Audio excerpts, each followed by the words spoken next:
Okay, good. All right. Well, Wait. Don't start yet.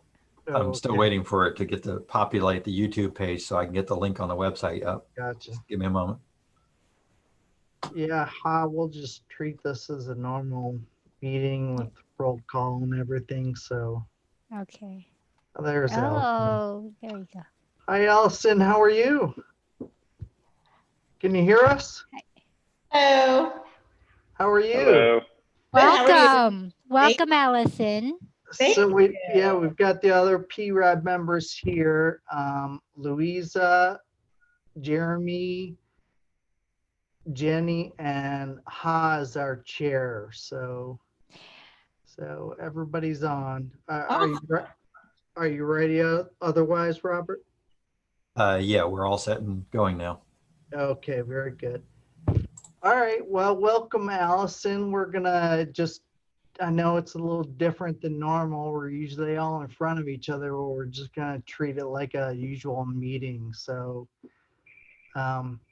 Governor DeSantis said that we're allowed to do this kind of thing. He allowed public meetings to take place per an executive order that he issued. So we're allowed to use technology and Zoom and all that. So we just have to abide by all the regular rules that we usually do. So, Okay. So, All right. I know it's a little unusual, but just take it off. You can Okay. start All right. meeting. So I guess we do call to order first. Yeah, Uh, well, how do we you call the left or meeting right? to order. You Okay. call the meeting to order first. Okay. So meeting to order. Everybody ready, right? We're to order. Okay, we're starting. Okay. So do we go from left to right or how from top to Yeah, however you want. All right, well, you start, Jeremy. Going from my Yeah, bottom left and then go over and then Okay. we'll go up and then me last. Jeremy Good, present. I think we're all in a different order. Are we different order? Everybody Yeah. was different? Probably. Okay, and all right, you Jenny. want to you're call next. everybody out one by one. Okay, Jenny, you're next. Yeah. Jenny Wolf, present. Okay, Allison, Allison Gendron, present. Louisa. Louisa Terasova, present. All right, Ha, present. Ha Rhoda, present. Okay, so Jay is going to play us. We're going to do the Pledge of Allegiance next. So are you going to have a? If you'll give We're me going to just- follow a recording of the Pledge of Allegiance to the, and then he's going to put. You're going to put the flag up, or do we need to? Yep, I sure am. I'm getting that ready now. Can you guys see my screen? Yay! Yeah. Do you want us to stand up? Should we? Or That's just sit up okay. straight. Sit up straight. Oh, wait a minute. How do I get it to play? There we go.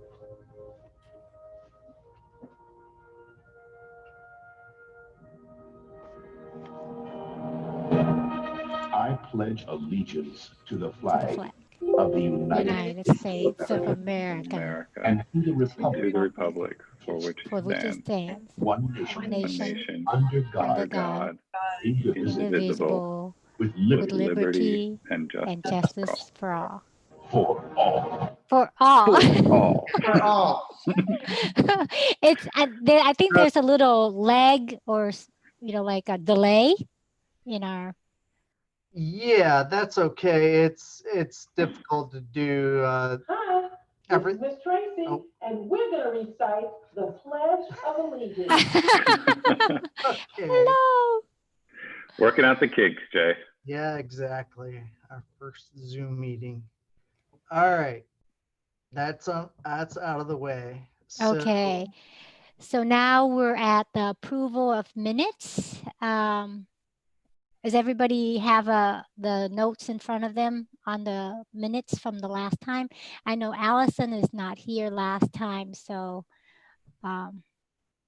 you don't have to vote, but you're welcome to review it. And if you see any kind of misspelled words or something that catches your eyes, you can bring that in front.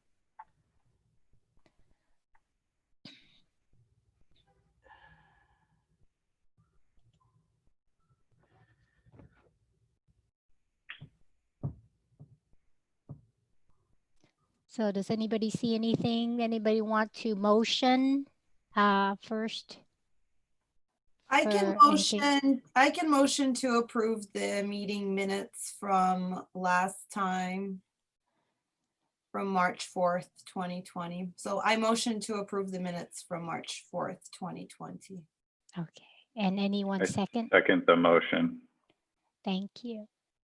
Thank you, Louisa. Thank you, Jeremy. Okay, so our Welcome. next, so we're done with that. We're good, or anything Well, else? actually, take a vote on that if you would. Oh, yes, we'll vote. Motion second, yeah. Okay, so we'll do the same. Is that okay? We do the same order that we just did based Yeah. on my screen. So Jeremy starts with you. Yes, Jeremy Good, aye. Jenny And Wolf, aye. Allison Allison Gendron, aye. Louisa Teresova, aye. and Rhoda, aye. Okay, then. All right, so we complete with approval of minutes. And then we have the public period. Do we have anyone from the public that likes to? Yeah, it does run a little bit different when it comes to the public period. Usually we open it up to anybody that's in attendance in the hall. But online meetings, you obviously can't do that. We don't have the ability to let other people into the meeting. But it was posted on the agenda if anyone had any comments to submit it to us. So we haven't received any comments since the agenda was posted last week. Okay. So we're good there. I do know on YouTube, is this posting live right now? Yes, it's streaming live. Yeah. So people can actually put comments, feedback on YouTube too, if they are present, right? Robert, I'm not sure if we've enabled that, have we? No, at the request of one of our council members, we have that chat enabled or unenabled Okay. for YouTube. So no, that is not. So And people can't. yeah, this was the prescribed method, was to once we post the meetings, that we take comments. So from the time it was posted up to the meeting. But people could be watching. Okay. They could be informed, but they just can't put feedback. Yes, the you have same all time. of 2 people watching. Yes, which I'm one of them. So Whoa. Okay. I wonder who the second mystery person is. Okay. That could be my mom. Okay. kidding. So are we done with public period? Is anything else that we want to add or take away, or I don't have a, You can close it if I can there's close. no Okay. other- no So other- if no other, then we can close the public period. Okay, it's closed. Old business, anything, Jay, for old business? No, the item I have is on tonight's under new business. Okay, so we can just pass the old business to new business. Okay, so the new business. Okay, go ahead and start that then. Okay, very good. The primary reason why I wanted to have the meeting tonight was that there has been some discussion going on. There have been a few on council that have discussed some of the priorities on our park projects for the next projects that are queued up and getting ready to go. So we presented the capital plan to you guys last March. If you remember, it was quite a while ago. But we brought a plan to you of what the next capital projects were going to be. And right now, there's probably not going to be funding available immediately in the general fund for those projects. However, there may be some funding available in the Park Trust Fund that we didn't anticipate. So there may be some funding available for the project. And if there is the ability to fund some of these out of the general fund down the line, I think it will be done. So what we wanted to do tonight is to just review those couple projects with you And really, this is a good chance to really review with you guys what the method is behind our madness and why we pick the different projects we do. There is a lot of background to what we do as far as the improvement projects. So with 4 of the members being here a year or less, and we really haven't had this kind of discussion yet, I thought it'd be a good time for us to review some of the projects that we have in the pipeline for Parks and Recreation. I know Ha was there at the end of the master plan that was Yes. done and just started to get a taste of those projects. But I thought it'd be a good time to go into that review. And like I said, there have been comments on what kind of priorities we do want to see in Parks and Recreation for the next projects that are coming up. Right now, you're probably well aware, Independence Square next to City Hall is definitely coming along. I can look out my window right now. They are, they poured the pad for the restroom building and they're getting ready to put the blocks up for the walls and such. So we're getting to be a lot of work done on that project. And as far as I know, they're still on target to be done at the end of the year. So That's that's exciting. exciting. Yeah. And Fort Maitland Park is the next one that is in the pipeline to be renovated, to have some additions done to that park. And the bathrooms there definitely need to be redone. They're not ADA compliant and they're not in the best shape. It needs a facelift over there, basically. So that project is going to come around. We have done planning for that project as far as engineer plans and construction plans, and we have had a set of those created. However, they're looking at doing some modifications of those plans, and the exact nature of how Fort Maitland's gonna wind up in the end is still unsure. There's going to be some improvements, but to what extent, I'm just not quite sure yet. That's still being discussed at council on what that final product's going to look like.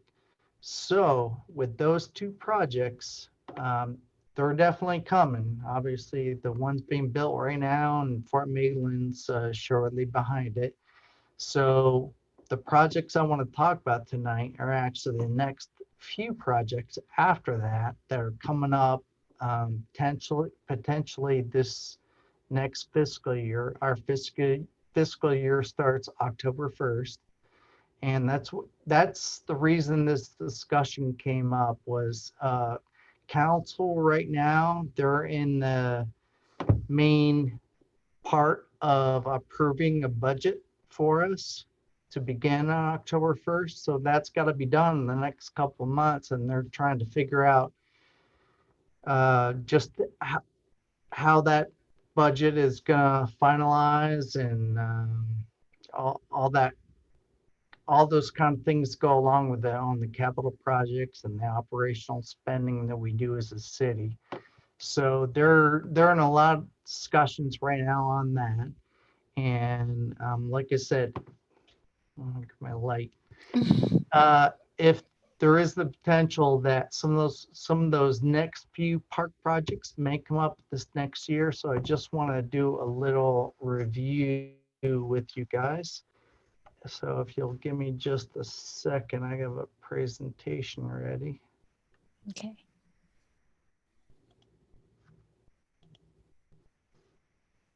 Okay. Okay, you can all see my screen now? Yes. Yep. Yep. Okay, I- very good. All right, so like I was saying tonight, we just want to review 3 different projects that are in the pipeline and coming up for Parks and Recreation. So we just want to know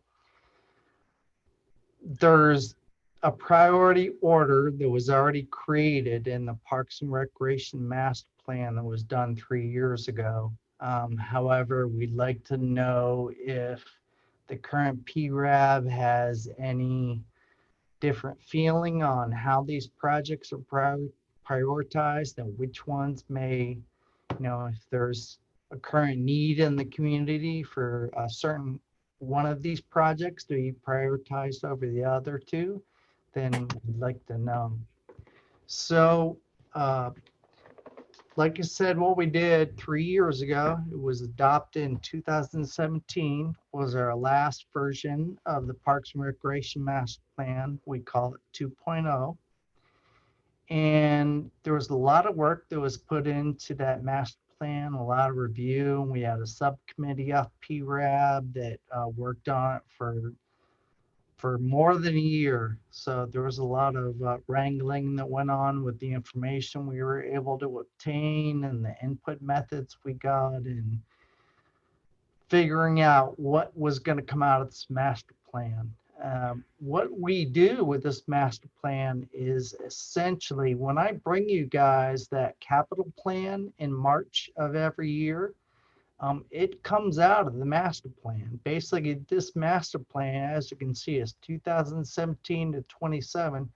So it's roughly a 10-year plan, and it lays out a 10-year capital plan for us. So whenever I bring that plan to you in March, that'll give you a idea of our 5-year projects.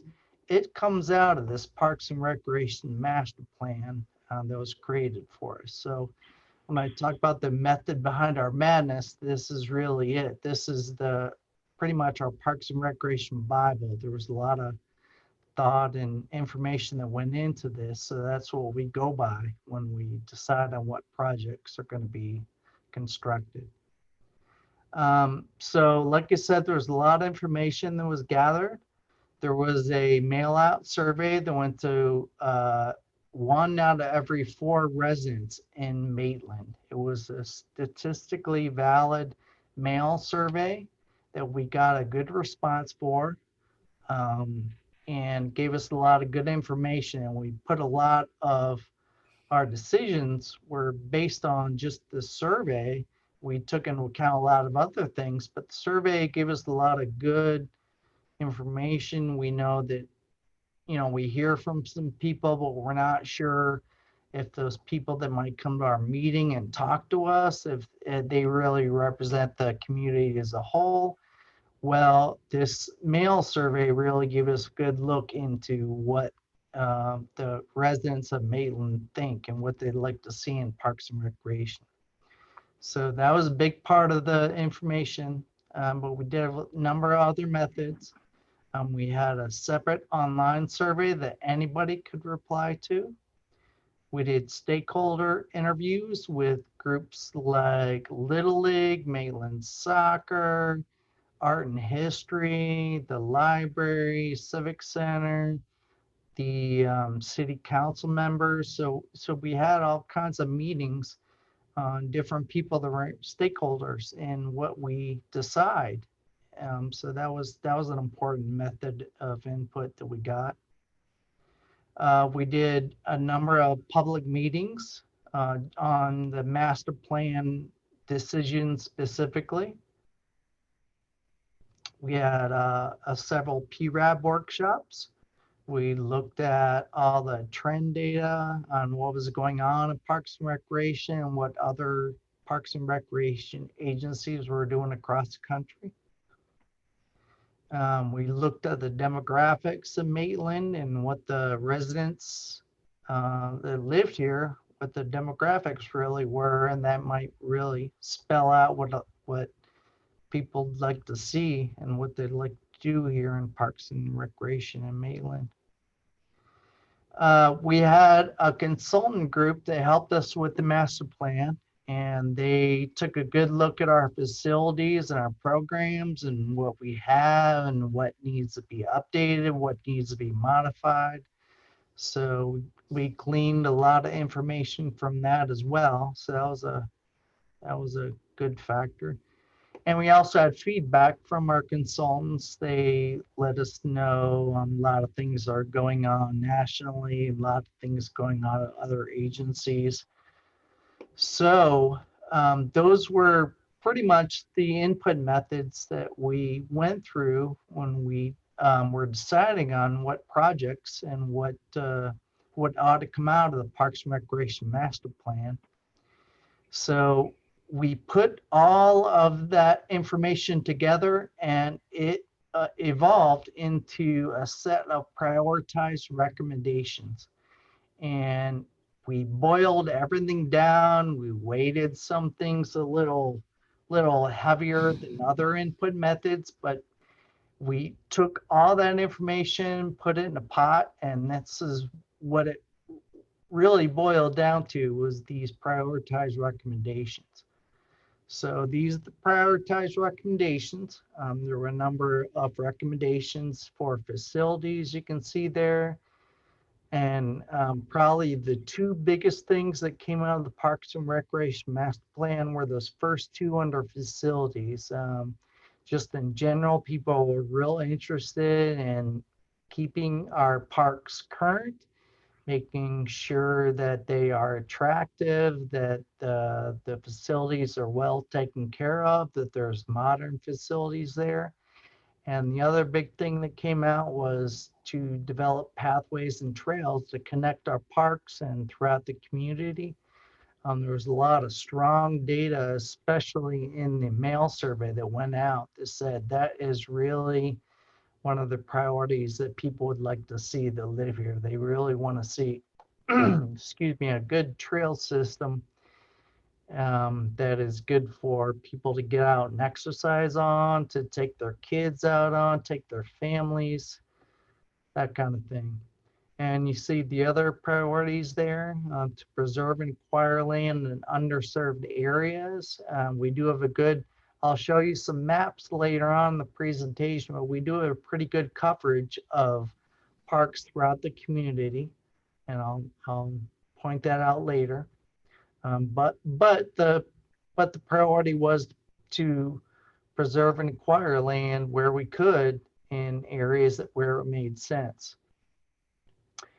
Create opportunities to enjoy our lakes, not necessarily boat ramps where you actually launch motorized boats, but viewing and non-motorized activities. If we have the opportunity to add maybe a kayak launch or a paddleboard launch or just an observation pier, we should try to provide that opportunity to our lakes, to our residents rather, to enjoy our lakes here in Maitland. We have quite a few of them. And like I was saying, this next one is kind of coupled with that first one, but provide improved park amenities. And it gives us some examples there. Public art, add shade structures, do security enhancements. All those things are, like I say, coupled with that first item in improving the parks that we have. So make sure those amenities are continually added to our parks to make them current, modern, and safe. And it also gave us some recommendations on our programs to expand programming offered by the city. We've done a good job of that in the last several years. We've had a number of programs that have been added to what we offer our residents. And we've changed up a number of things that we have done there as well with programs that have happened in our department for quite a while. And to maintain and support community events. That was really important, that people wanted to see community events go on, and that the city was still putting an effort into presenting events. We have a great example of events, the enhancement of events going on right here with Independence Square. That park, I don't know if a lot of you have had a chance to really look at and evaluate the design of that park, but it's not your typical park. We don't have a playground there. We don't have a lot of, in particular, park-like amenities, but we do have a water feature, a fountain that's going to be there. We have a restroom building that's going to be there. seating area that's going to be across from the downtown restaurants. But a big part of that park, if I may remember, a big part of the park was that we make that flexible and we make it event friendly. That if there are events that go on in the future here in the downtown area, that this park is going to work. The street was redone. Independence Lane was redone with the thought of being an event-friendly space, and Independence Square is being done in that same, with the same idea, basically, that the two can work together. So if we were to have large-scale events in our downtown, or even small-scale events, maybe the larger ones will close off Independence Lane like we used to do for the Get Down Downtowns. Oh, Get Down Downtown events. Hopefully we'll be back to those soon. But we can't block off the street and use the park, or maybe a smaller type of event, we can just use the park while we still keep the street open. So there's some great opportunities there for us to host future events there. Services basically was to let people know what's going on with our department, let people know what kind of programs we have to offer, let people know what events are going on. Robert has done a good job with helping to expand that. We have a good presence on social media, and there are lots of posts that go out on our programs, on the events that go on, and we get a lot of good feedback that way. We've been in contact with different PTA groups that we started to utilize, and we get the word out there through the PTAs about different programs that we have going on, the events and programs. So overall, like I said, the Parks and Recreation Master Plan boiled down to these priorities. All that information boiled down to these, I guess, 8 priorities that came out of the information we gathered. So how we related all that information was that we developed a capital plan and what kind of improvements we need to do to make these priorities happen. So like I said, tonight the discussion was on 3 particular projects, but at the same time, I wanted to just introduce you, like I said, to the method behind our madness and how this list came about. As you can see, we broke this capital list down to basically 3 different tiers, kind of a short-term, mid-term, and long-term plan over the 10 years. So we did that on purpose with the idea that it gives us a little flexibility to do some juggling. We didn't say any one project should happen in, say, 2021, and the next project should happen in 2022. Giving us this 3-tier method basically gave us the opportunity to juggle some of those projects around a little bit, and we can get them done in the order that kind of makes sense at the time. So what I'm going to do is just give you, in general, an idea, a real quick rundown of some of the projects and where they stand on this list. As we talked about already, Independence Square is under construction, and that's should be on track to finish at the end of the year. It's already funded, and council already approved the budget for that. So I'm going to go ahead and put a check mark on that, because even though it's not built yet, it'll be done. It's already in process.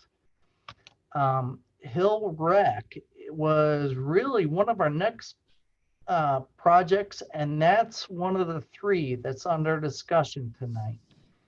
So we're discussing that tonight as to if it still falls in one of the categories that we want to see that's done in the short term here. For Maitland Park, like I said, discussions are going on right now, and that's very much in process. marketing plan and assess annually, reassess annually. Like I said, there's a lot of good movement towards letting our residents know more of what's going on. When I first got here, I'll admit, just for Allison's benefit, I've been here 5 years, and that was one of the items that I definitely identified early on. The community really didn't have a good idea on our programs and services. So I really recognized that that needed to be enhanced from the time I was here. But like I said, a lot of good movement has been going to make our residents more aware of what's going on. So I'm going to go ahead and put a check mark there. We'll continue to reassess that annually and take advantage of opportunities that we see and where we may expand that marketing. Lake Spilly Beach is one of the other projects that's under discussion this evening. So that's one of the 3 that we're going to discuss. Trails and bikeway improvements. As many of you know, Sandspur Trail is complete. We just held ribbon cutting last Saturday. We got a lot of good feedback from that. I see the trail is getting used, probably more so on the weekend and on Saturdays and stuff when families are off of work and can get out and exercise, but it's definitely being used. That project's underway. Since the master plan has been created, there have been a number of projects that have been done. There was an added connection to the Sunrail station, pedestrian connection, so people can actually take their bikes off at the Sunrail station, go through the Greenwood Gardens neighborhood, and connect to the Sandspur Trail. So if there were people that worked on the west side, say they bring their bike, they could potentially bike to work if they wanted to, and that's a great feature. What the Fennell Street Trail is probably a trail project that you're not aware of, but that's another link where we got a recent grant from the Winter Park Health Foundation for $50,000. That's going to help with the construction cost of that section. That is, we're trying to build a more complete east-west trail throughout Maitland, and we're making some big strides there.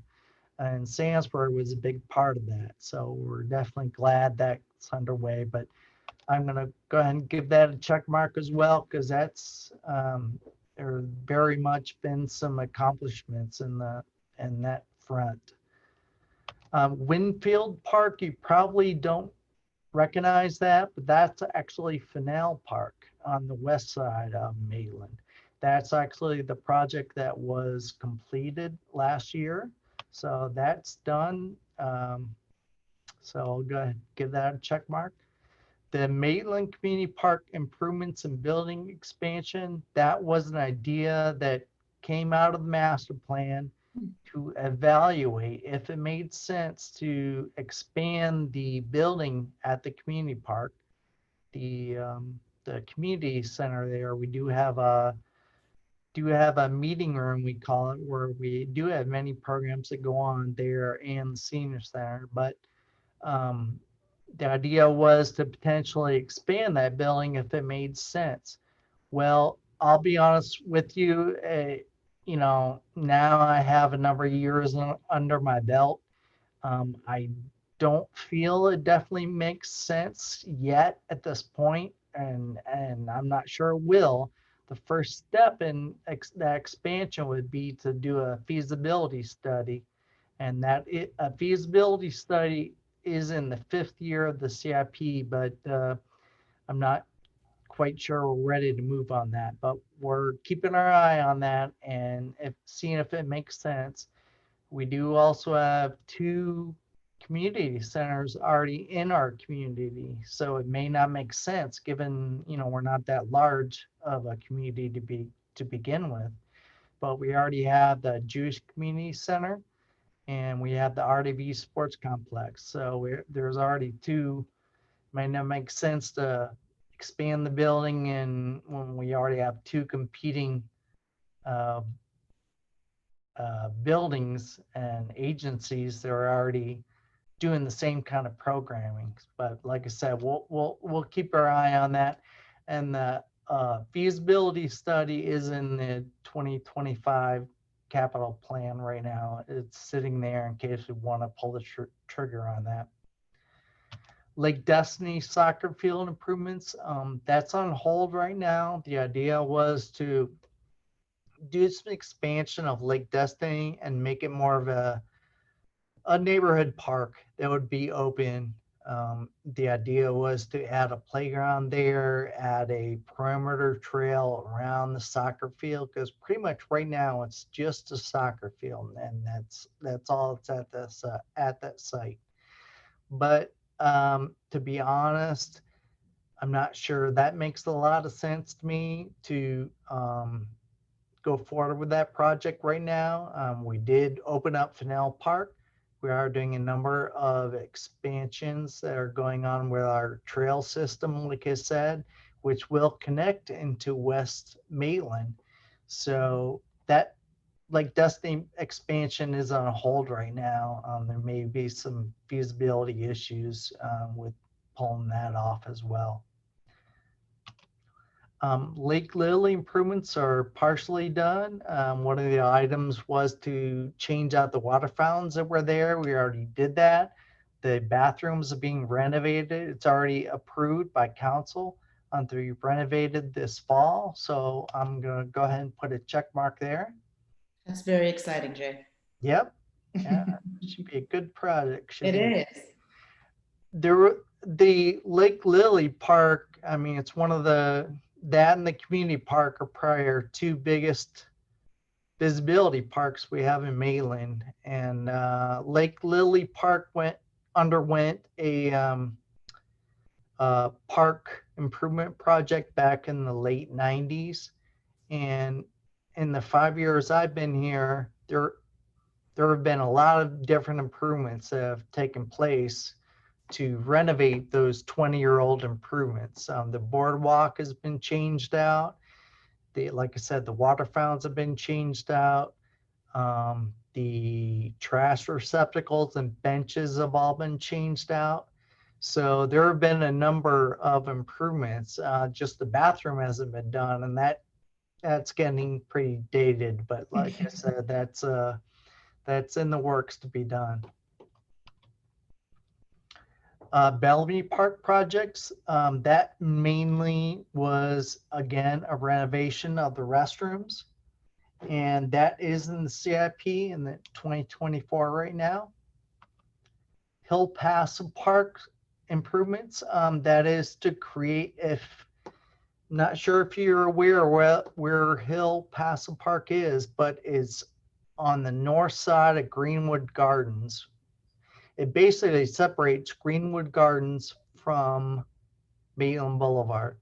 And there is a stipulation that will stay passive, that it will remain a buffer between the Greenwood Gardens neighborhood and the traffic on Maitland Boulevard. So there isn't going to be many improvements there. The small improvements that were called out for were just making more of an entryway into the park. It's right on a current bike trail on the other side of the pedestrian bridge of over 1792 right now. And so right now there's no signage, there's no benches out there. You know, you don't even really realize it's a park, but it is a public area. So that small project just was to make some minor improvements there to recognize the fact that it is a park, it's there for public use, that kind of thing. Let's see, Homer House Park at Spilly Point improvements. That is also under discussion tonight. That is our third project. So I'll get to those three projects again here after the slide. But as you can see, if you look in whole at the first half of these projects, we do have quite a few check marks on there. The other ones are in the SAP to be done or are definitely being looked at. So when this priority list was made in the Parks and Recreation Master Plan, the main projects are put in that first tier, in that short-term tier of fiscal year 2018 to 20. And you can see we're making some good headway there to get those done. And we've already gone into our next tier, which is our midterm tier of 21 to 23. So we're making some good headway on the projects that were identified in the Parks and Recreation Master Plan. We're definitely moving in the right direction. I would say the other projects that are in the latter half of this are they're minor, definitely projects, or what I call them is they're niceties. There aren't a lot of super important priorities in this list. And to be honest, I'm not sure that which ones would get done, but we do need to scrutinize some of those projects if it's really a necessity. It does, you know, as you can see, there's some big costs with some of those. For instance, a Lake Lucian natural resource area boardwalk, that project, I'm not sure if you can see my cursor, but it's $1 million. That's basically to develop a boardwalk around Lake Lucian. And that's not a necessity, definitely. It would be what I term a nicety. It would be a project that would be an enhancement to the boardwalk. But to be honest, a lot of the users over there that would be that boardwalk might be the people that are there to actually work in the commercial buildings there on the west side. So I'm not sure if it'd get a ton of use from the actual residents in our town. So a lot of the other projects, especially the places, any of the places that do have a playground at it. One of the things that was identified in the Parks Recreation Master Plan was to put surfacing under the playgrounds that was, I'm not sure if you've been to a playground that has a rubber type of surfacing underneath it. That definitely is out there in the industry. Our playgrounds, they all have what's called engineered fiber mulch. They're all mulch underneath it. Basically, when you develop a playground, the area underneath it, it's required by the U.S. Product and Service Commission, Consumer Product, I'm sorry, USPC, that's what it is. Basically, they require that there is a certain kind of surface underneath the playground so that if a child was to fall, they're not going to get injured, or they're not going to get severely injured. So we definitely want to make it as safe as possible with the playgrounds that are out there. And the mulch is definitely an acceptable surface. The engineered wood fiber mulch that I talk about is actually, it's a mulch that's chewed down to a certain type of size, and it kind of binds together when packed down a little better than regular mulch. And it allows wheelchairs to actually go over the mulch a little better than normal mulch would. So, but the rubber surfacing is probably the best for any kids that may be in a wheelchair. It's the easiest to get around. However, it's definitely not maintenance free. The rubber surfacing requires that you get out there to recoat it every year, so that the sun and rain don't weather the rubber surfacing. And you do need to change that rubber surfacing out after, depending on how good you take care of it, you do need to change it out.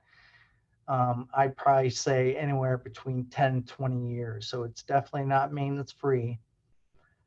So whatever surface you put under a playground, there's nothing that's maintenance free. The mulch needs to be raked back in underneath the swings and the end of slides. When kids come off a slide, they kick out the mulch.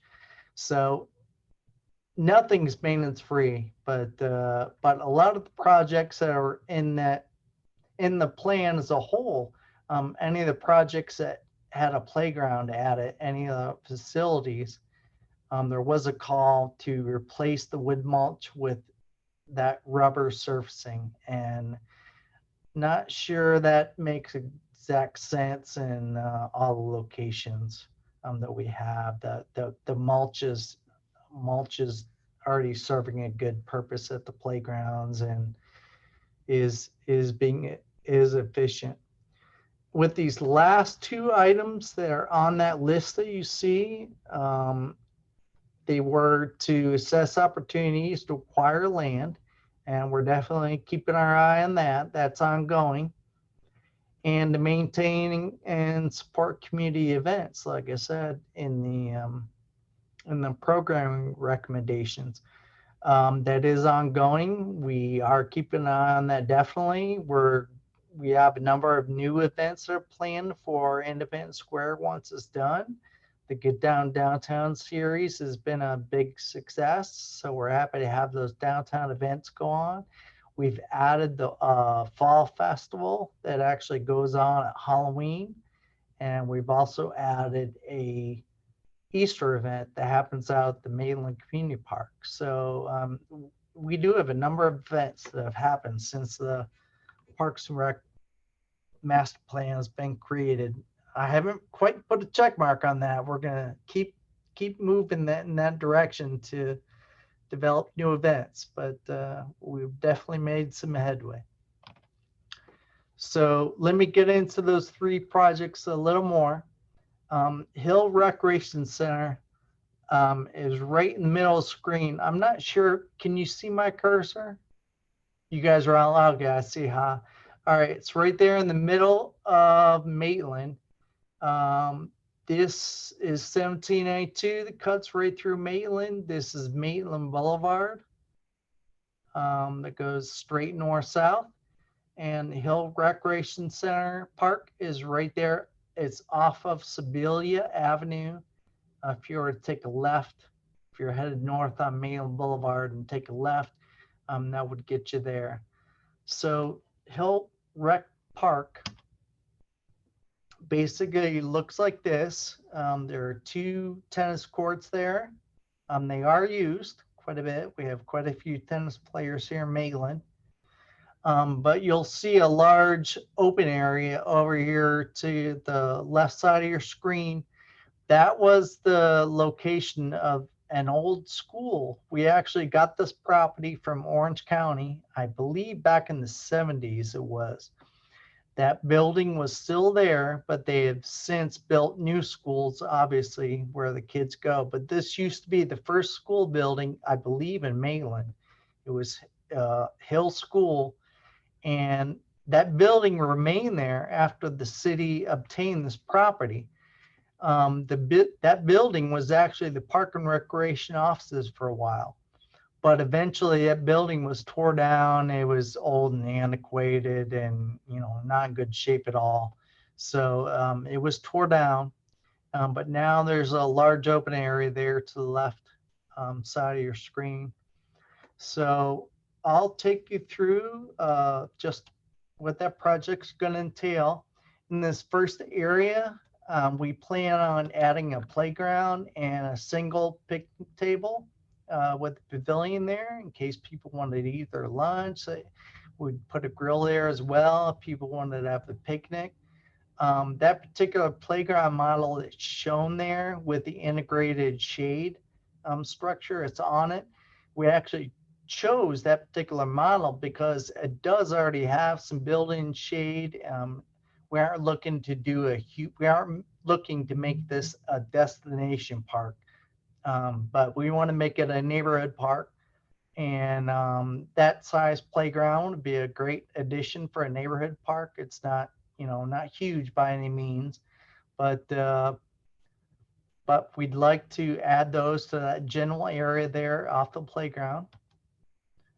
We'd also like to add some sidewalks. I'm not sure if you can see, there's a sidewalk right here where my cursor is. It's existing, and it pretty much ends right there. And I think when the building was demolished, there's probably sidewalks that went up to this point, but they've since been taken out. So the idea is to create another complementary sidewalk on the other side of the playground, other side of the parking lot rather, and connect it with the existing. So it kind of made some sense, kind of made some flow there to the playground and the picnic area. So we'd add those sidewalks. This star right here is where there is a water hookup available. So we would look to add a water fountain right at that spot. It would be a pretty simple fix to tap into that water line that's already there and add water fountain at that spot. Next, we would replace the signage. Right now, the signage right there says Hill Recreation Park. Well, one of the items that came out of the master plan was, why is it called Hill Recreation? No, it's called Hill Recreation Center. That's what the sign that's there currently says. The idea is to remove center from the name, because that makes you think there's a building here if you see that name. So there's actually an idea to change the name. This is the new sign that was created for Faneuil Park. We'd like to replicate something like this, create not a huge sign, but maybe a pedestrian style sign that replace that, something with a new logo for Maitland. There's a tennis hitting wall that's here, and there's not much room right on the other side of this. Starts some commercial property, so there's not a lot we can do with that space between the tennis courts there and the other property. It's pretty narrow, so it might make sense to just keep the hitting wall. It is used some, not a lot, but it is used some currently. People that go out there and hit tennis balls.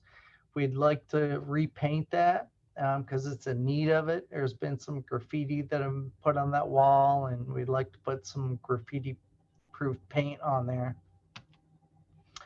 And right in the middle of your screen, there's irrigation there, so we can easily go in and do some landscape enhancements, kind of tie all this in together a little better, give it more of a park feel, because it is kind of just open right now.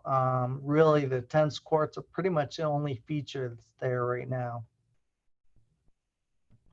So just to summarize, it's a pretty small upgrade that we would do in-house. We wouldn't really need to get an engineer involved or a designer, a landscape architect. We wouldn't need that with these improvements. This is all things that we could do in-house. The playground and pavilion installation is probably the biggest piece of it.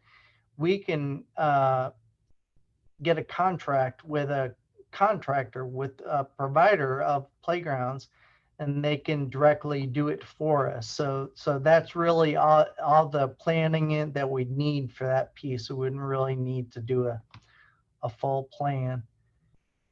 So like I said, we'd install the playground and border benches around there, but the other items were a water fountain, landscaping, sidewalks, entry signage, and repaint the tennis hitting wall. So that's the first project. So with that, I'm going to jump into our second project, and there's Hill Rec, but this project is Homer Health Park at Spilly Point. Not sure if you're aware of this park either. It is a great hidden gem in Maitland. It's secluded here at the end of Lake Sibylla, and there aren't a lot of main thoroughfares to it. You can only reach it really through Sibylla Drive that goes right parallel there to Lake Sibylla. That's the only way to get to the park. So it's not a heavily used park, but it's a great like I said, hidden gem. It's nice right there on the lake, and it's secluded a little bit. You don't have a lot of activity going on around it. It's a great place for a birthday party. There's a playground there, pavilion, and restrooms there currently. And just to give you an idea, that's what it looks like. So it's again, let me go back. It's right there on the shore of Lake Sibilia, and that's what it looks like. It right there, Sibilia Drive, and Homer Huff Park pretty much is around here, around this area right here on the lake. There is a fishing pier there, but this project would basically entail this circle here on the to the north of the circles is a picnic pavilion, and to the south part of that is the restrooms. So the project would be pretty simple. All it would be to renovate the restrooms, which are in need of renovation. They're getting pretty dated and pretty worn down. So it would be replacing all the fixtures in here, repainting parts of the restroom, and replacing the roofs on both of these structures. And the only other piece of that to that project would be that there has been the idea floated that perhaps it makes sense to install a kayak launch that would be here on the shore. Probably one of the only items that would be a little difficult if we did this. Anytime you install new amenities in parks or other public areas, they're to be ADA accessible. Well, these structures were built before that time, before, ADA really came into play. The grade going down to the shoreline is pretty steep. Probably to get a walk to go to that kayak launch, you need to do some kind of switchback to where the sidewalk, made a bend to where there wasn't too much of a grade difference that went right down to the kayak launch. So, we'd probably let engineers figure out what that would need to be, because we definitely want to meet the ADA codes with that. But that's the entirety of the Homer Huff project. It'd be renovating restrooms and redoing the roofs on the pavilion and the restroom building, replacing all the fixtures in the restrooms, new partitions, painting, and possibly a kayak launch. And the third and last project is Spilly Beach. So it's really all areas right around Lake Sibilia. But Spilly Beach is right on the side of Maitland Art and History, and right on the side of that right up that complex rather. And I'll show you what that looks like. There's that park. So basically, we have a number of parking spaces that are there. This is Sibilia Drive right here. That's going north and south. So if you I'm sorry, let me jump back. If you can see, it just hugs basically the shoreline of Lake Sibilia. And there's currently right here, I'm not sure if you can make out the straight line there, but there is a small retaining wall right there. So there is a little bit of grade differential that goes on down to the shoreline of the lake. But there underneath these trees, you can't see it, but there is a restroom building, just a small men and women's room in this building right here underneath this tree. There are several picnic tables and garbage cans and benches underneath these trees currently. And that's pretty much all there is. It's called Spilly Beach. I believe at one time there was a lot more white sand that was brought in at some point, and there was a beach area that was made on the shoreline of Lake Sibilia. I think that's how it got its beach theme there. But the Art and History Center is right here where my cursor is on the right. So there is some open space there, but the park, if you look at the parcel, doesn't include this open area here. It's really where there's some wood bollards that are basically separating the area. So it really starts right about here on into the lakeside there. So just to show you what this project would entail, it's a little more involved than the Hill Rec project. We probably would need to engineer to design some of the elements that we're gonna go on in this project, but basically this first item would be a restroom replacement. The restrooms are pretty old. They're pretty small, but the idea would be to demo this current restroom building and add in some prefab restrooms. If you're familiar with Minnehaha Park, there are prefab restrooms in that park, and they're nice. They've definitely come a long way since prefab structures first started. They make some nice models now, but this is a low visibility park, so if we put some prefab restrooms there, prefabricated restrooms, they would be, I think it'd be more than sufficient for this particular park. We are building the restrooms. They're going on in Independence Square. However, that's a much more visible area, and we definitely wanted to complement City Hall building. So those are being constructed, but this is a much more economical way to do restrooms here. If it's already built, basically a crane just comes in and drops it on site. You just hook it up to the utilities that are already there. So it's a lot cheaper that way. Next there are some trees that are here on the lakefront. Basically it'd just be limbing up these trees and trimming them up to make, I don't think they've been touched in quite a while. So it'd just be making more views into the lake, making it look more park-like, because it is starting to get pretty overgrown in that area. This next area to the north here would be basically just some hardscape and landscape improvements. There is one bench. We'd probably look to add another bench or two to this area. We'd also look to make some landscape improvements and adding some trees to this area, make it more park-like and attractive. The idea would be to add potentially kayak launch to this site. So that is in our preliminary plans, that there would be a kayak launch right here. This idea came out of the Parks and Recreation Master Plan. If you look at this particular park in the master plan, the future items that are identified in making improvements in this park are basically to add a kayak launch. And along with the kayak launch would be a walk that again went down to the kayak launch itself. The idea was also put out there to add a pull-off parking spot where people could actually drive up on Spilly Drive.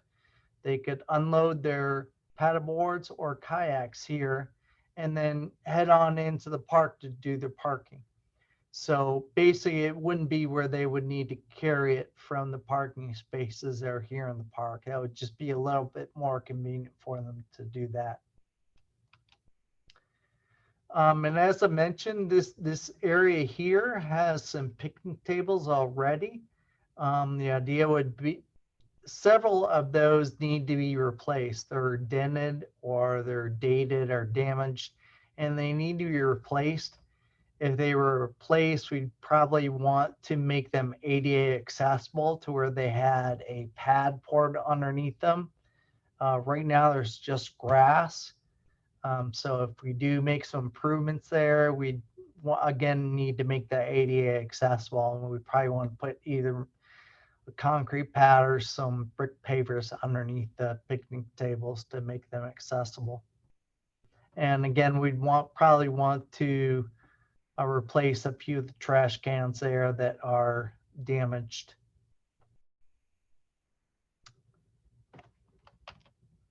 And the last item is down here at the bottom, but it's basically to continue this sidewalk that's already there.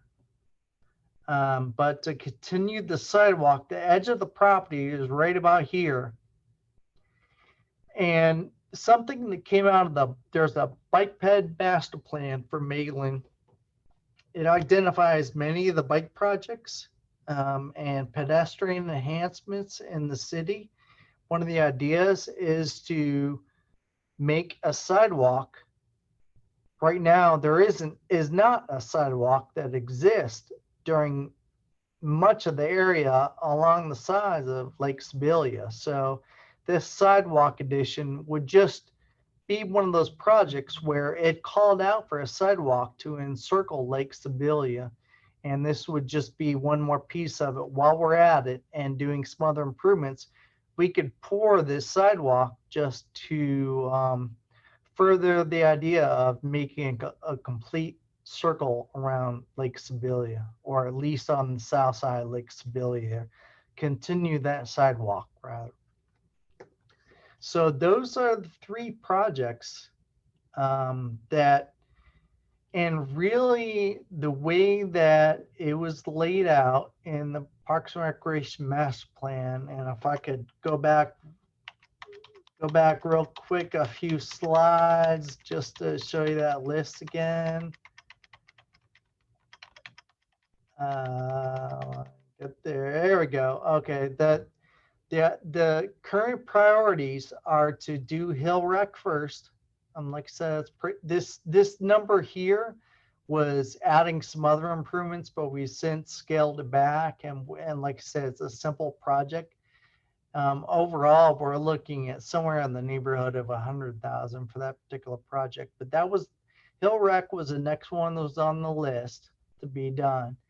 And amongst the ones we're discussing tonight also was Lake Spilly Beach. That was a project with the kayak launch and the added parking space there, the pull-off space on Spilly Drive. And the third one was Homer Huff improvements right here. Yeah, Homer Huff at Spilly Point, those improvements, which are the restrooms and replacing the roofs. So basically with that, those are the three projects, and I'd be happy to answer any questions you guys might have on any of those or any of the other projects that are on the list.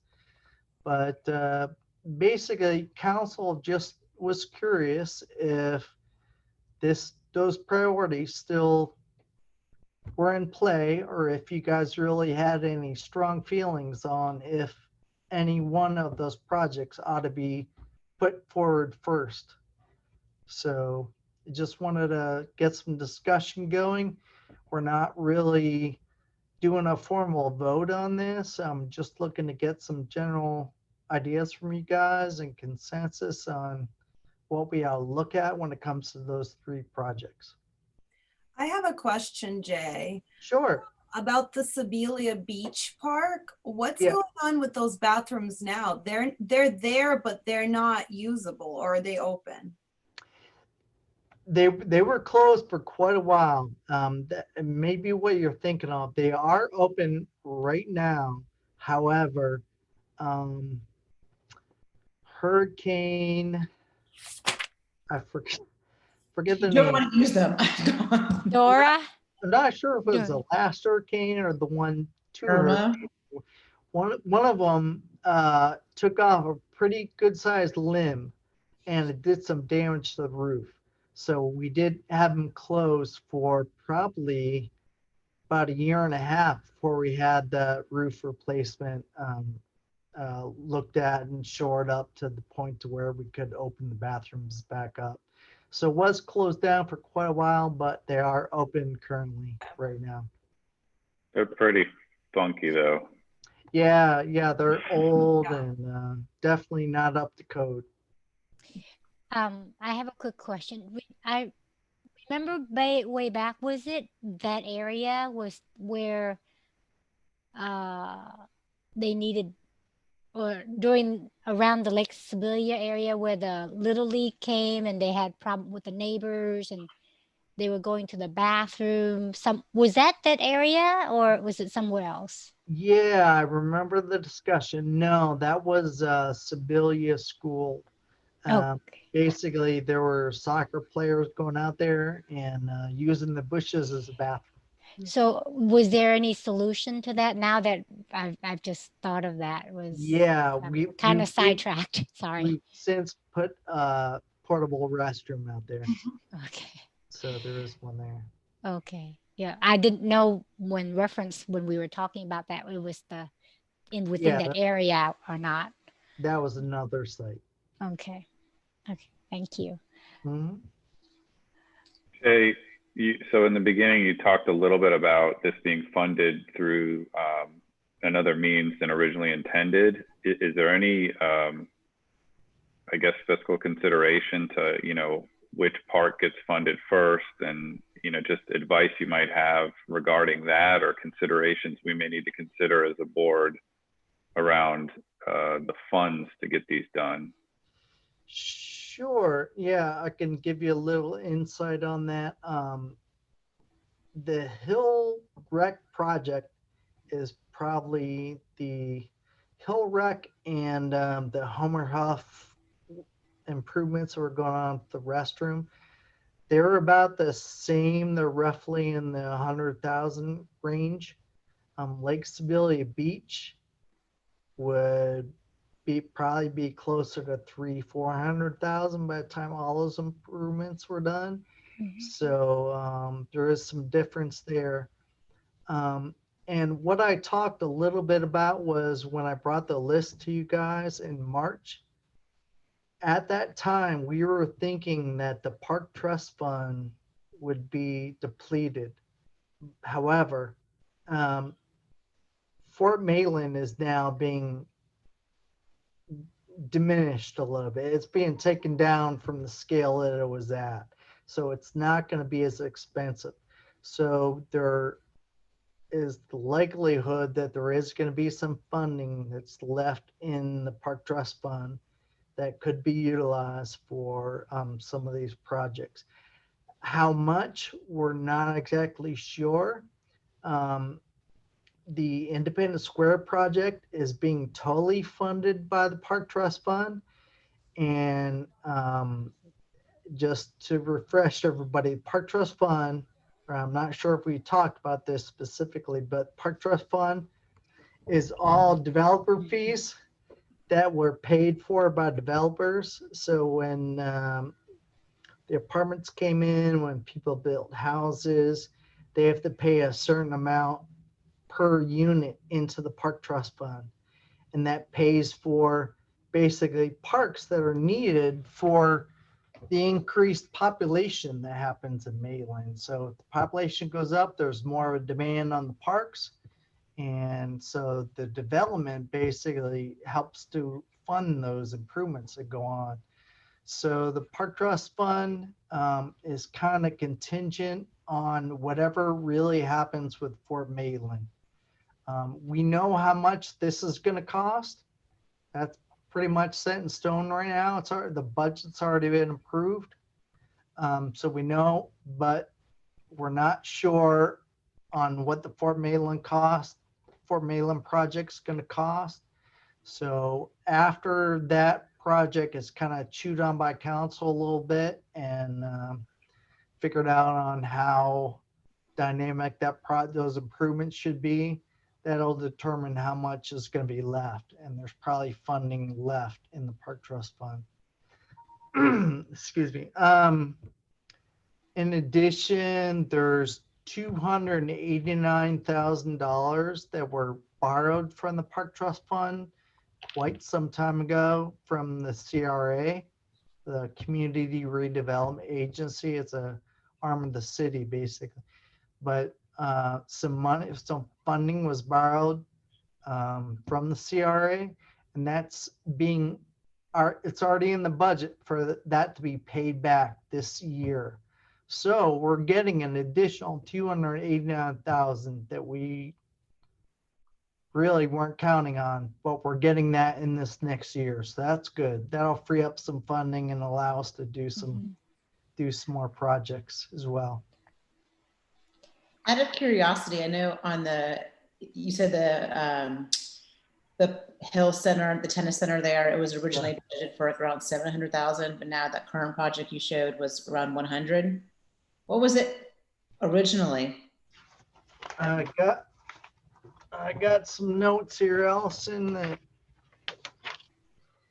you're jarring my memory. That was 3-4 years ago we worked on. Oh, then don't, I mean, I didn't know if it was. No. I've got. There's a big difference. And I was just curious as to what was it going to. I've got it ready to go because I anticipate a question like that. Let's see.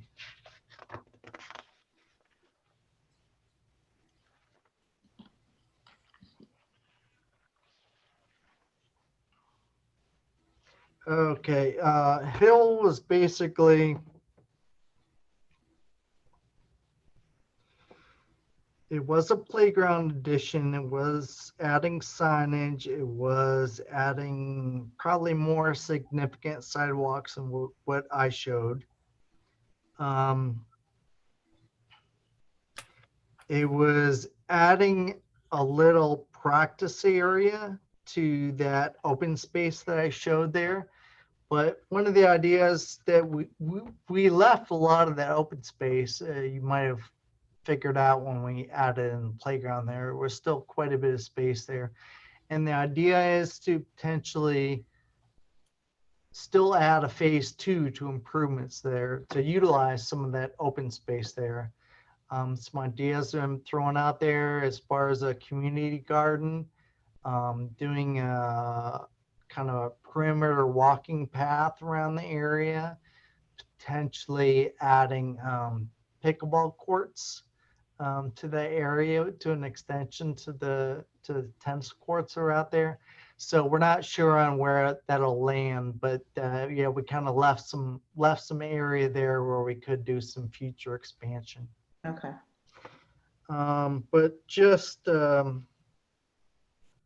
let me see if I can pick up. Oh, looks like there was a good chunk of money that was put in for a rubberized track. We have a walking path with that material at Kings Row Park. If you've ever been there. Yeah. It's nice material. However, it's a maintenance issue. If there's a vehicle that drives over that rubberized portion there, a lot of times the base that's underneath the rubberized part, I lost you guys for a second. Hang on. There we go. If a vehicle drives over that path, then the base a lot of times is messed up and you get a lot of wavy kind of undulation in the walking path, and it's not very easily fixed. So yeah, I'm not a huge fan of those rubberized tracks. It's nice to walk on, but I mean, I think there's a lot of other paths. I think the material is great that's used out the community park, the shell rock that's there. It's pretty firm, but it's not as hard as, paving or asphalt, and it's nice to walk on. So there's different materials out there that I think are good for walking past. I don't know that I definitely choose that rubberized kind of stuff. But yeah, there was more money that was put in for other items. It wasn't any one item that was necessarily in addition to what I said. It's just been this phase 1, like I like to call it, improvement is smaller and scaled back, and there's room there for a phase 2 for a future expansion. Got it. Thank you. Sure. So I have a quick question. What is the most, of all the 3, is there like a most frequent use park that, a lot more people will go to, or is it an order that do you know of the popularity? Um, Anecdotally, because I don't have a lot of hard facts to base that off of, but anecdotally, I would say Hill Rec is probably the most used, and simply because of the fact that there are tennis courts there. There Yeah. are a number of people that don't want to travel, might live on that side of the town and they don't necessarily travel to the community park, or the community park might be booked and they instead go to Hill Rec. So those tennis courts are not used all the time, but they are used. Hmm. They do get used. Probably on a Saturday, you can go out there and see them used pretty regularly. Would the courts still be usable during the construction? Yeah, yeah, these improvements are small enough where it wouldn't interrupt Okay. any of that. So, I have a comment about the Spilly Beach Park. yep. I just think it's looks abandoned right now. Mhm. And it's very unfortunate because it's very easy to walk to from the Maitland Arts Center and even from Lake Lilly. And it just doesn't represent what Maitland should look like. It's easily accessible and it's nice to park your car and walk around the lake. But at the same time, those bathrooms look awful.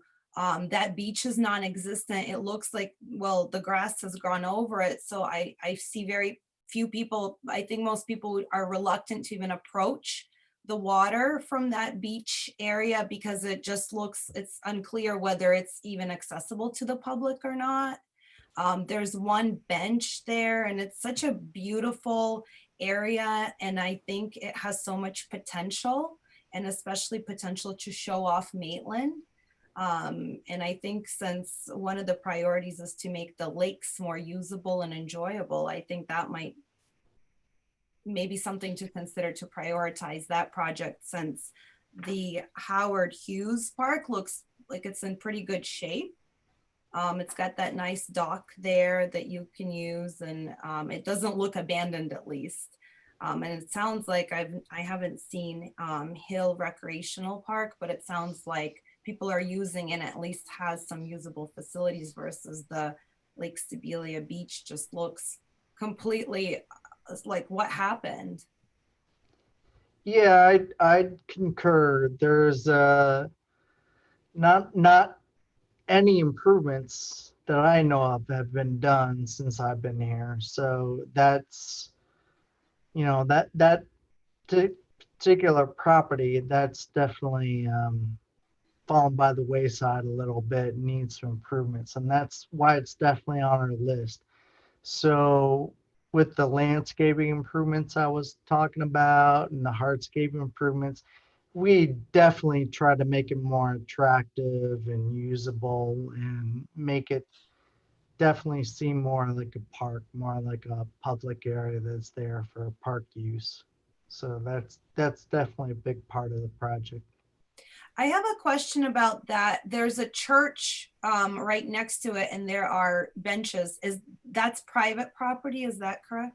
Yeah, that's the church's property. You can tell pretty well they irrigate the sod that's there on their lakeside parcel. You can tell it's nice St. Augustine grass and it's irrigating green and everything, and pretty uniform. They treat that area for pests and for they treat that grass to keep it looking nice. So honestly, I take my lunch down there quite often and sit on the church benches. On the bench. You know, either the church benches or the picnic tables that are there at Spilly Beach Park. So, but it is a nice area, and one of the features I like in the church property is the fact that the benches are all strategically located right underneath oak trees, and it's a nice shade and gives you a nice park feel. And like I said, I can go down there, eat my lunch, and Mhm. not be in the burning sun and look at the lake, and it's nice. Gotcha. So I do agree with Louisa about what you mentioned. I think since we're doing the park, Independence Square Park, so more people are going to go that direction as well to explore because it's more accessible. So that would be, I like that idea as well. Mhm. I do too, for all the reasons. I think it's underutilized. I take my kids down there. I was born and raised here. I left for 20 years, came back, and there's great points about things not changing, but bathrooms, it's like a must do, I think, in the public opinion. And it has great, like I said, connectivity to the downtown core and the Maitland Arts Center, hopefully eventually a new library. Mhm. And it kind of like helps celebrate the lakes. So Yeah, I agree. I think I would put that as the number one effort.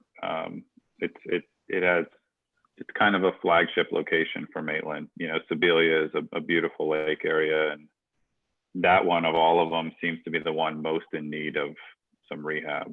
Mhm. I agree too, that because of its proximity to downtown and because of the bathroom situation, I think that should be the priority.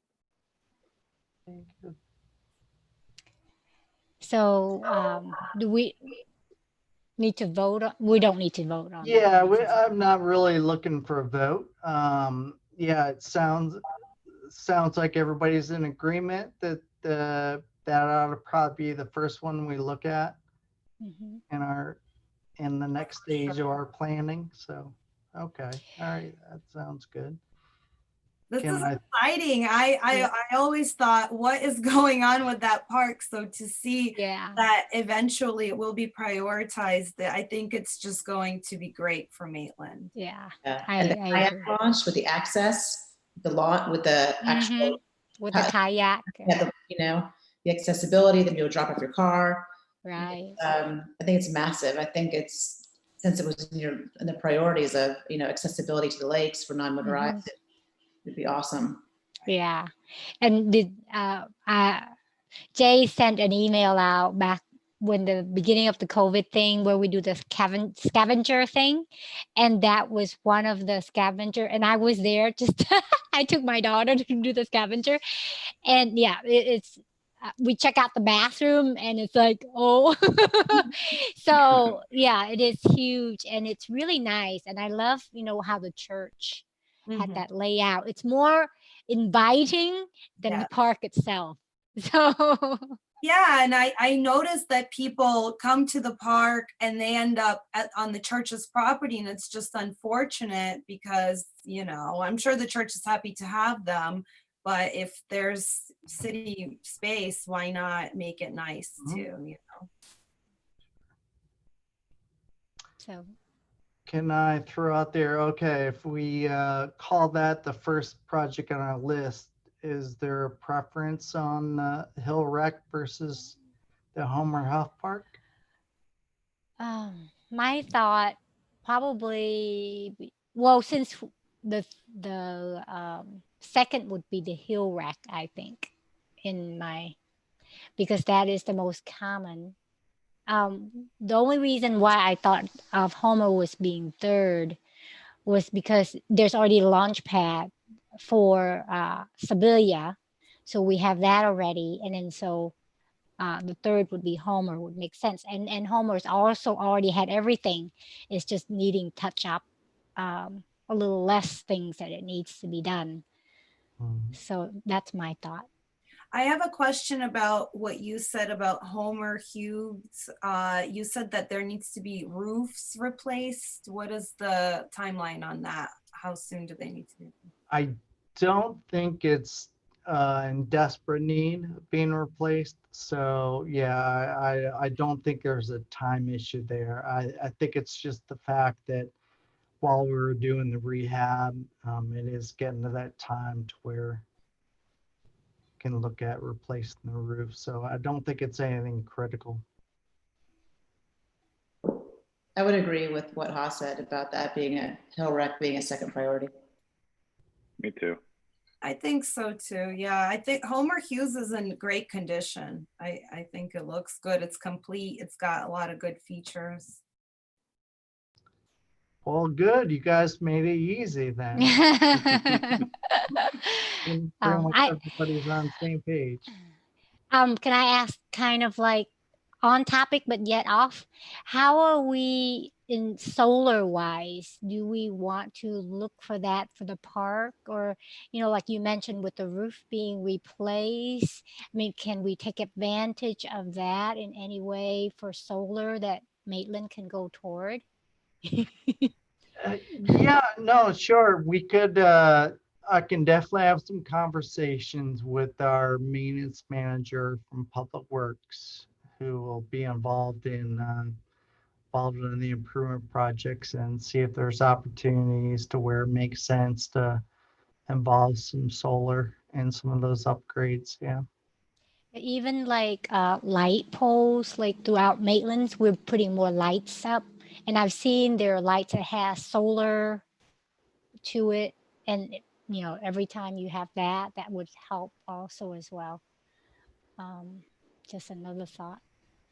Yeah, that's some of the areas where solar's definitely a benefit are where there's now already existing electric. So you might see those kind of poles out on piers and things like that where, there's not electric out in the middle of a park Yeah. somewhere. You don't have to run electric to The that wires. already. Right. You can use the solar generation. So to feed into that also as well is that I don't know how we are, but they're like ongoing solar co-ops, if you're aware with that what that is, where we can take advantage of the community would come together, and whoever wants to have solar to their home, to their businesses, and they will get a discount because it's a multiple amount of solar being purchased, a bulk.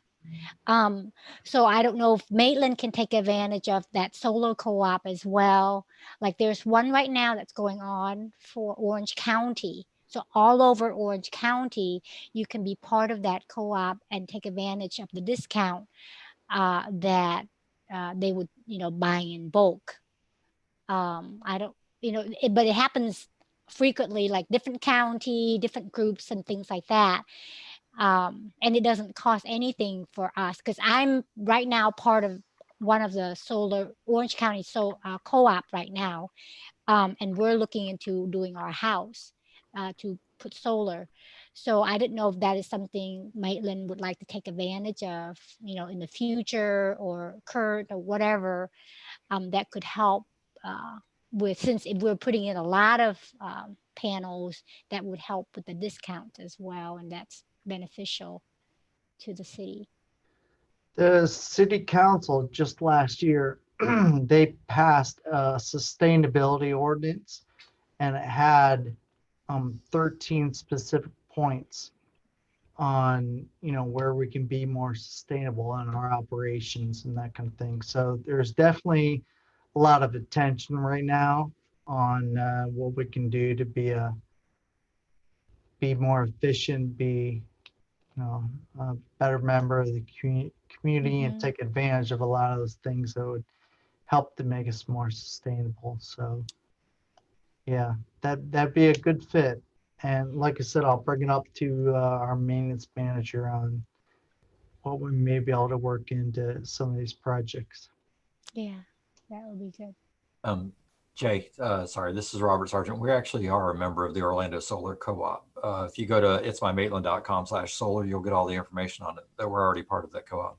Oh, great. Yes. Great. Yeah, we're actually a silver member. Oh, fantastic. Okay. Great. So there you go. Yep.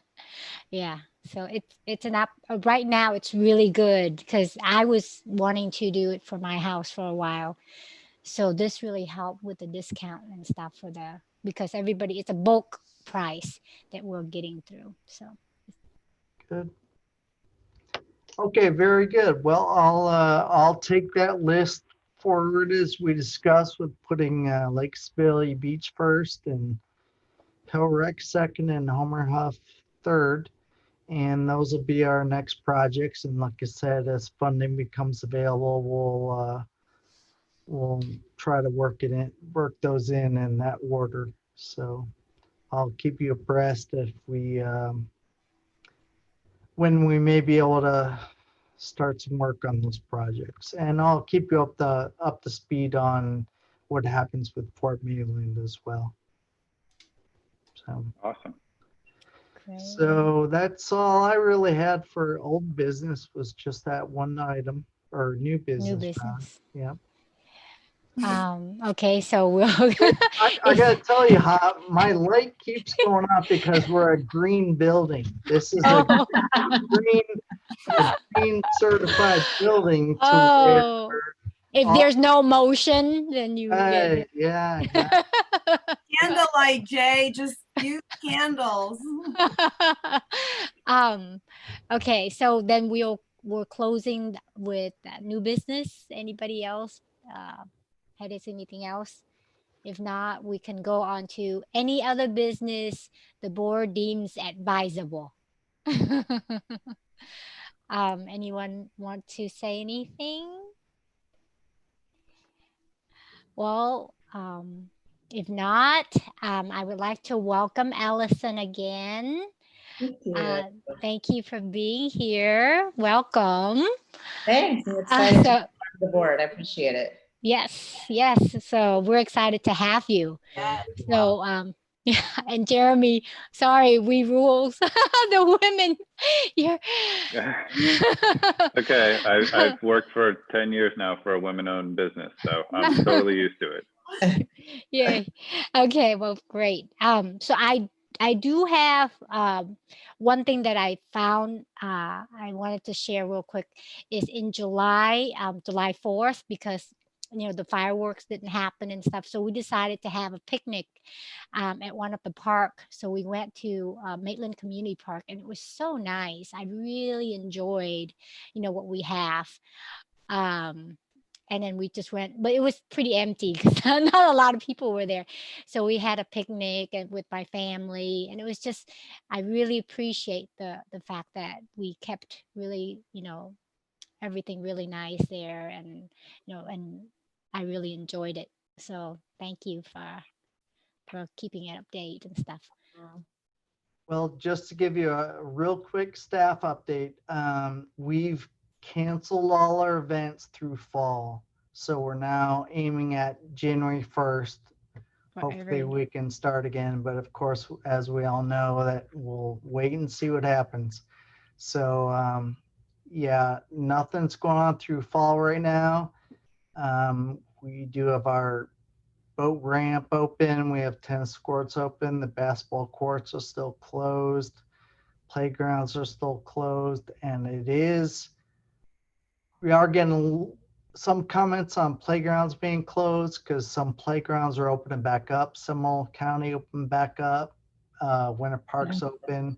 But Orange County still closed their playground. So it's about half and a half right now on which places have it open and which places have closed. But we are keeping close tabs on all the recommendations and all the information that come out every day. So we'll hopefully. So will we have like the Christmas lighting and things that's canceled too, you think? Likely cancel.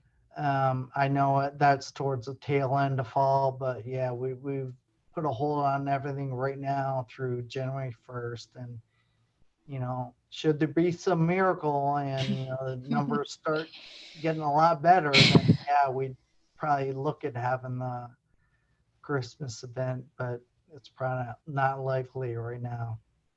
Jay, did you say Winter Park opened their parks?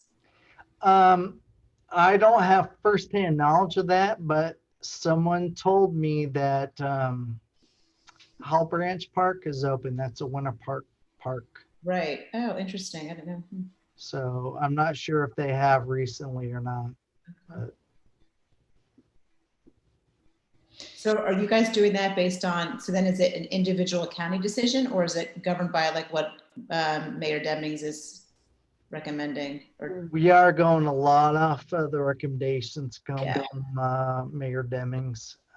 Governor DeSantis has left those kind of decisions up to individual jurisdictions. So we are out there just trying to figure out things best we can. And yeah. but we do go by what the county's doing a lot.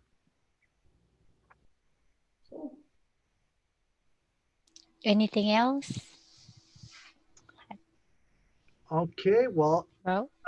I'll keep you all informed if we do try to have another meeting.